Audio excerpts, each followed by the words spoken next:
ఎలక్షన్కి బూత్ దగ్గర వాళ్ళు పడ్డ తపన నేను గెలవాలి అని చెప్పి మన జన సైనికులు వీర మహిళలు వాళ్ళే అభ్యర్థులాగా నా మీద చూపించిన ప్రాభాభిమానానికి ఈ మూర్తి పార్టీల నాయకులకు కానీ కార్యకర్తలకు కానీ తెలియజేస్తూ ప్రజలు నా బాధ్యతను పెంచారు. తప్పకుండా అనునిత్యం మీరు ఇచ్చిన ఈ తీర్పుకి శిరస్సు వంచి మీకు పాదాభివందనం చేస్తూ ఎప్పుడు అది గుర్తు చేసుకుంటా ప్రతిరోజు కూడా దాన్ని స్మరించుకుంటూ మీ సేవలో పునరుద్ధరితం అవుతానని చెప్పి మీ నిర్ణయం చాలా మంచి నిర్ణయం అని మీరు అనుకునే విధంగానే ఒళ్ళొంచి పనిచేస్తానని చెప్పి మీకు మాటిస్తాను. మరి ఇంత గొప్ప తీర్పు రాష్ట్రంలో ఇచ్చిన ప్రజలకి, రాష్ట్ర ప్రజలకు కానీ మా జిల్లా ప్రజలకు కానీ, నాకు జిల్లా మీద కూడా బాధ్యత ఉంది, జిల్లా అధ్యక్షుడికి, మా జిల్లా ప్రజలకు కానీ మా నియోజకవర్గ ప్రజలకు కానీ, మరి ముఖ్యంగా ఇక్కడ టిక్కెట్కి వచ్చినప్పుడు చిన్న డిస్టర్బెన్స్ జరిగిన రాని వాళ్ళు మాకు బాధ ఉంటుంది, దానికి తప్పని నేను చెప్పను. ఆ బాధతో కొన్ని రోజులు మేము ఇబ్బంది పడ్డప్పటికీ కూడా చాలామంది తెలుగుదేశం నాయకులు పార్టీ నిర్ణయమే మా నిర్ణయం అని చెప్పి ముందుకొచ్చి నన్ను ప్రోత్సహించిన ఇలాంటి నాయకులందరికీ కూడా పేరు ధన్యవాదాలు కృతజ్ఞతలు తెలియజేస్తూ మరి ఎవరి బాధ్యతలు వాళ్ళు నిర్వర్తించారు.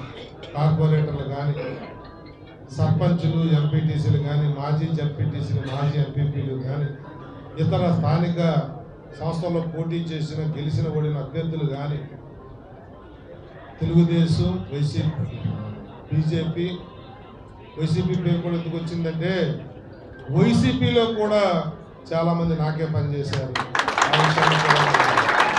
ఎందుకంటే వ్యక్తిత్వం చూశారు తప్ప ఈ ఎలక్షన్లో పార్టీలు చూడలేదనడానికి నా మెజార్టీ ఒక కారణం.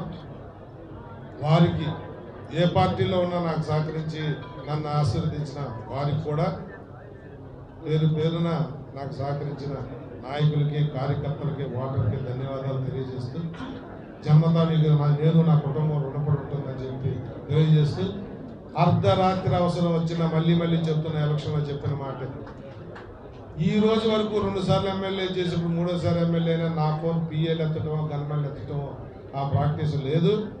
24/7 ఎప్పుడు ఫోన్ చేసినా ఏదన్నా మీటింగుల్లో ఉంటే తప్ప, లేకపోతే నిన్న మొన్న కొన్ని ఫోన్లు ఎత్తలేకపోయాను. ఎందుకంటే జనం మధ్యలో ఉంటాం, ఫోన్ చేతిలో లేకపోవడం. నిన్న కూడా పవన్ కళ్యాణ్ గారితో మీటింగ్కి వెళ్ళడం వల్ల కూడా కొన్ని గంటలు ఫోన్ ఎత్తలేకపోయాను. అలాంటి సందర్భాలు తప్ప 24/7 ఏ టైం అయినా కూడా మీరు నాకు ఫోన్ చేయొచ్చు. ఎక్కడ ఇబ్బంది ఉంటే అక్కడికి వచ్చి నిలబడతానని చెప్పి మీ ద్వారా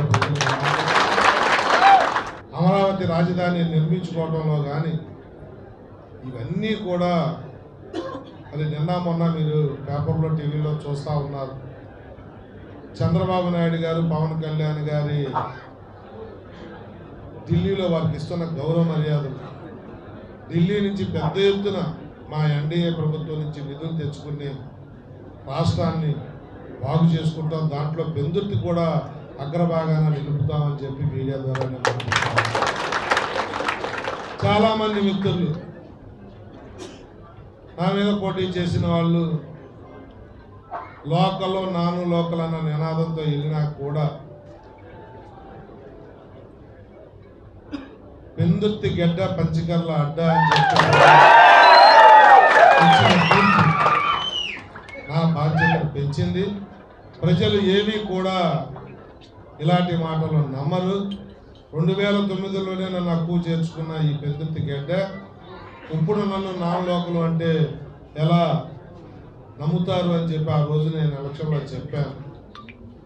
అలాంటి విషపూరితమైన మాటలు కూడా ప్రజలు నమ్మకుండా నన్ను ఆశీర్వదించిన ప్రజలకి, మరి కొంతమంది అయితే ఇండిపెండెంట్గా పోటీ చేసిన వ్యక్తులు కూడా ఏదో నన్ను ఎమ్మెల్యే చేశాను గతంలో అని,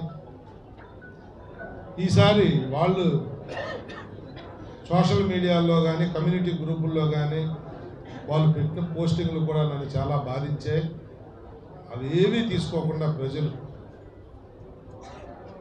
మరి అలాంటి వ్యక్తులు ఎంతో నన్ను ఎమ్మెల్యే చేసిన వ్యక్తి అంటే స్వయంగా ఆయనే పోటీ చేస్తే ఇంకెంతో గొప్పగా గెలవాలి. మరి అలాంటి వ్యక్తులకు కూడా 330 ఓట్లు ఇచ్చారంటే ప్రజలు ఎంత స్మార్ట్, ప్రజలు ఎంత గొప్పగా ఆలోచిస్తారో ప్రజలకు ఆ వ్యక్తుల తరపున నేను చేతులు చూడాల్సిన అవసరం.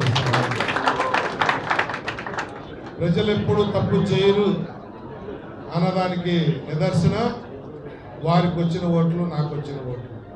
నన్ను ఎమ్మెల్యే చేసిన వ్యక్తులు మరి అంత గొప్పగా ఓటు తెచ్చుకోవాలా, వారికి కూడా నేను ఏదో పలుకుతూ ఉన్నాను.